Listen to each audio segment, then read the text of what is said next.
architecture started for me at a really young age. My dad was a general contractor, and I grew up on a farm.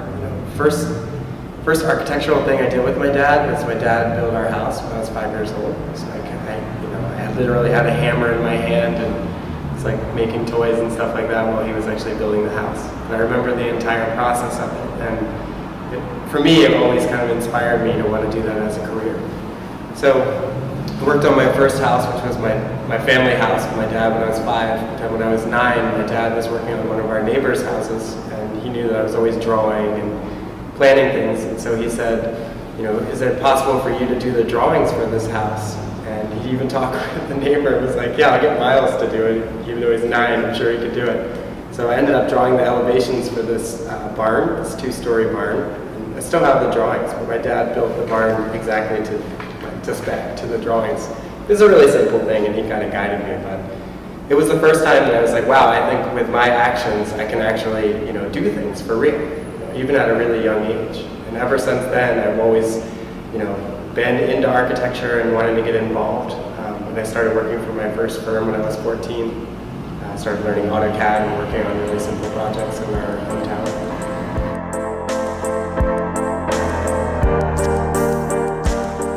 I worked in the architecture industry for about 12 years, and I worked for 9 different firms over the entire period. So I've worked for all kinds of firms, and they range from small residential firms all the way up to, I worked for SOM for almost 3 years in their DC and New York office. Each experience was really interesting in its own right. I mean, I kind of structured my whole kind of career, if you will, in the same way that I worked on my educational career, which was I tried to work for more nuts and bolts architecture firms when I first started, and then as I kind of progressed through my career, if you will, I started working for more experimental firms. So the first ones that I worked for was like a pretty traditional architecture firm with like 5 people that worked on very traditional work.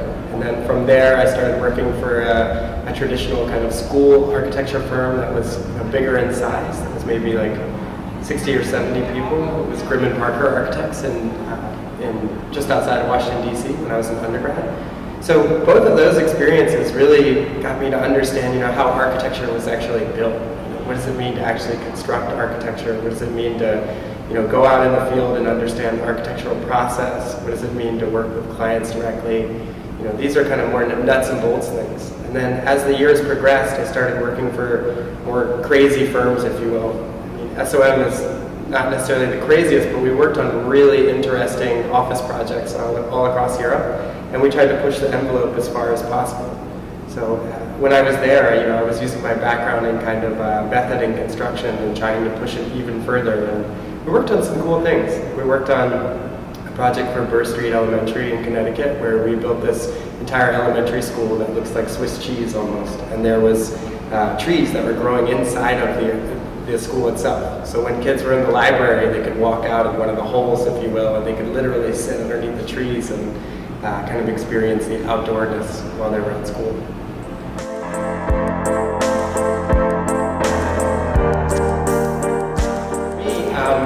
I guess the part of the architecture experience that I found to be most interesting at each of these firms was when I got to work for firms where the management, upper level management, was not only really involved in the projects, but they also gave me insights into the way that the business was run. You really can't work in a vacuum. You can't be content with just being a project architect and working on your own specific part of a project. Instead, it's really important to understand the way that the business actually works. And so in almost all cases, I tried really hard to kind of show upper level management that I wanted to understand how the business worked. I wanted to get in front of clients more. I wanted to have more time kind of working on putting my ideas on the table and having discussions with clients about it. And it's something that I really try to do with my own firm now. I mean, we're still a small firm, but I try as much as possible to let everybody know how the business actually functions and how it works, and how cash flow works, what kind of money we need to make, what kind of revenue we need to make. I mean, in the same way, I think you should spend as much time designing your business model as you should be designing your architecture projects, because the two run hand in hand. And in a way, you're almost like building a lifestyle or a business model for people's lives. And so I feel like these things are very intrinsically linked.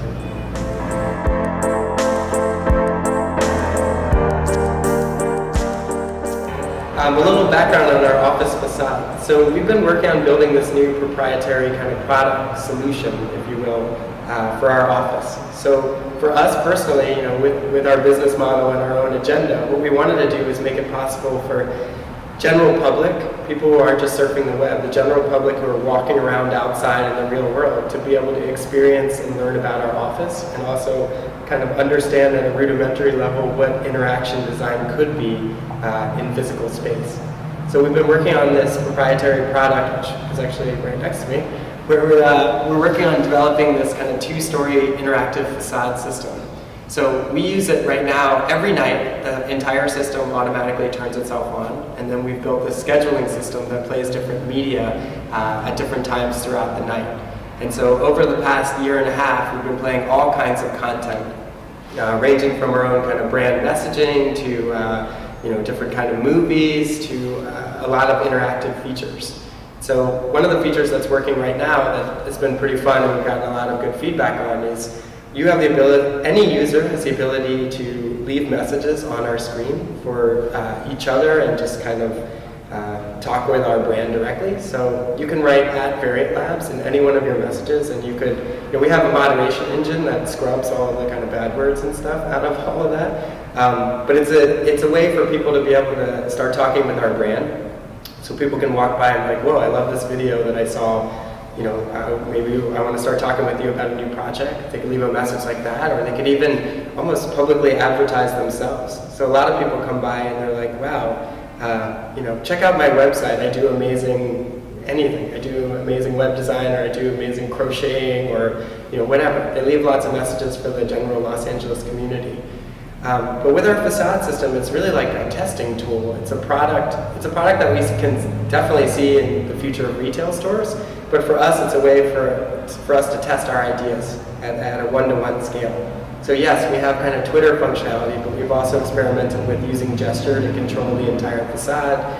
We've built the whole bottom part before as a custom touchscreen, so people could come up and actually flip through different videos of our office. We're just constantly experimenting with this kind of new retail product that we hope to sell in the future.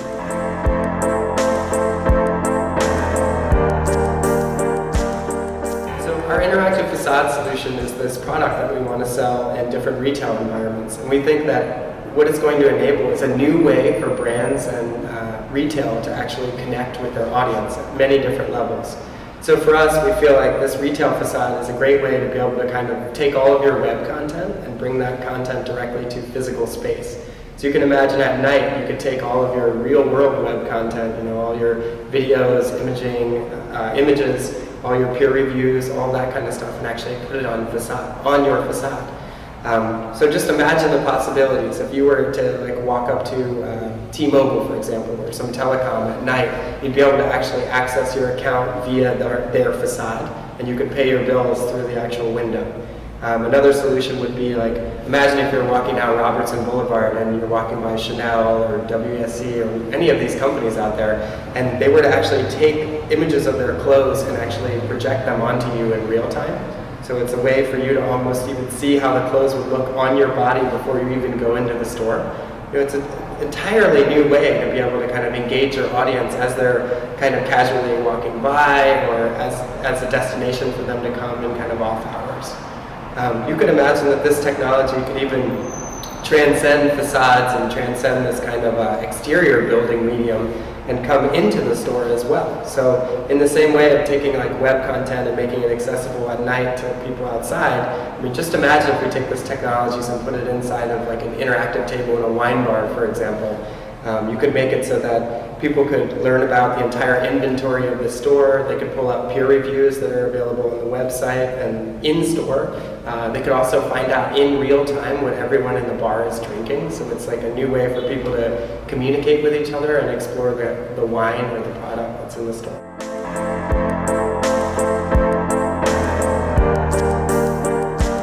There are a lot of challenges in getting clients, and I think that those same challenges apply to every type of company.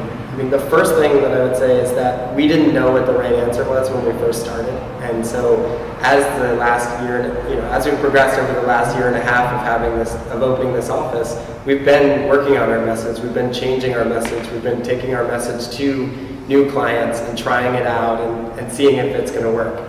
And I think one thing you'll definitely notice is that over time, your message will become not only much better, but much more concise. I mean, I highly recommend storyboarding out your entire brand message and how you want to represent yourself, and then whatever you put down, cut it in half, simplify it. I mean, it's all about breaking it down into the most simplest ways.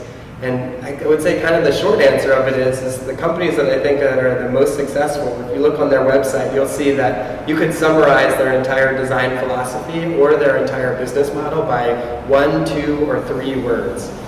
Some companies out there represent themselves as technology in space, or technology and creative, or user experience design and space.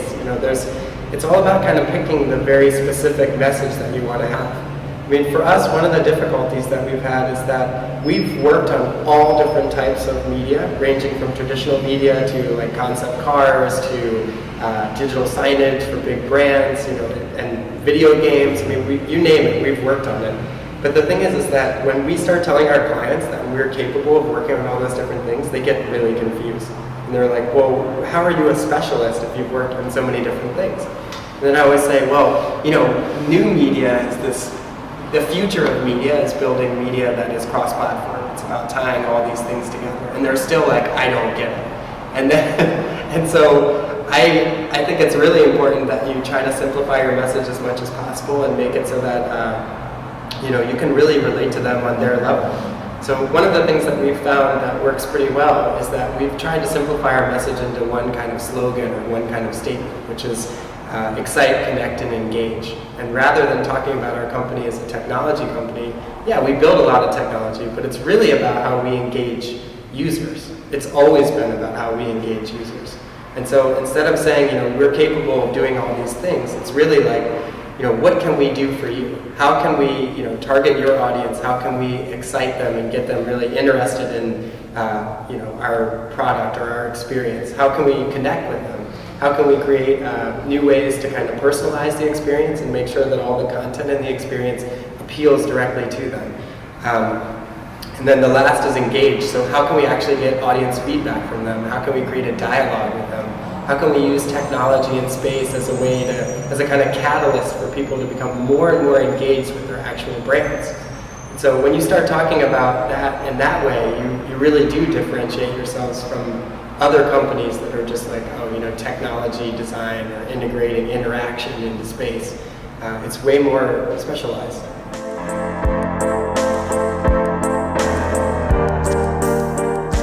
I've always been really interested in transformable spaces because I've always wanted to create new ways for people to be constantly engaged with architecture around them and to create scenarios for people to be able to communicate and talk with each other even more. So when I was first growing up, I worked with my dad on our house when I was 5 years old, and I noticed that we were building this big house that was strategically designed to work for our family. And so it was great when we first built it. It worked really well for our family. But I always had this, our family dynamic changed, and then you knew that the house wasn't going to work as well in the future. So for example, I had this kind of family system that we had before where we had 5 people. When my parents got divorced, they got remarried, then I had more brothers and sisters, and suddenly the house didn't really work. And so I was always like, well, why can't we build structures that can literally transform, that we could be able to actually custom tailor them to our family scenarios and situations in real time.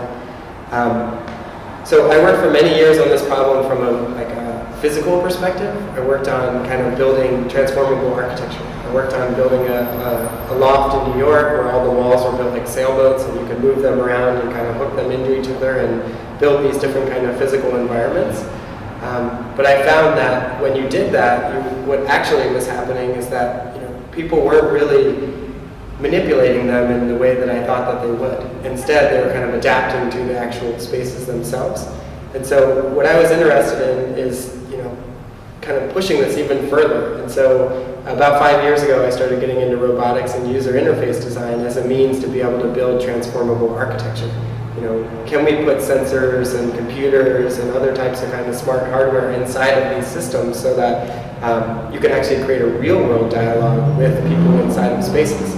It's much easier to move information around and change the behavior patterns of people in space than it is to actually literally move all of the walls and kind of change the architecture around them, if you will.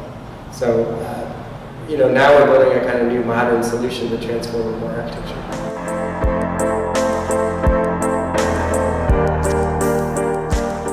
Our space is constantly evolving, and we've seen over the past year that actually we've switched up the space many different times depending on the different projects that we're working on. So right now you're seeing kind of our current iteration, which has to do with more strategy work that we're working on in the office. So we have things kind of set up in a way where right now everybody kind of works in this long table, if you will, which allows them to kind of communicate with each other as they're working on individual projects, but it also makes it possible for you to have a little bit more private space. So people can actually, sit together and move around. Nobody has dedicated desks. Well, except for me, nobody has dedicated desks. They come in and they can kind of work together on specific projects. And then we have it all kind of set up so that we do our kind of workshops and brainstorming sessions here. We used to have a formal conference room in the back, but we find that it's way more engaging to have it more in the middle of the space.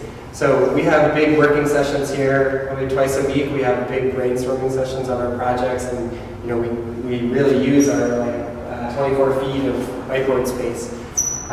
So we work on kind of brainstorming sessions, and then everyone will kind of bring all their chairs over, and we'll have these big kind of sessions where everybody's participating together.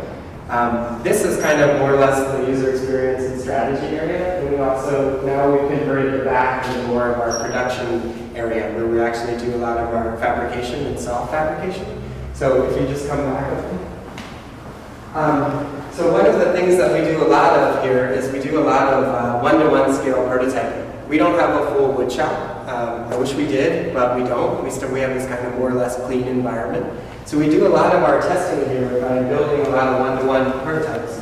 So for example, we worked on this pitch on an interactive wine bar a little while ago, and a lot of times we'll mock up the actual screens.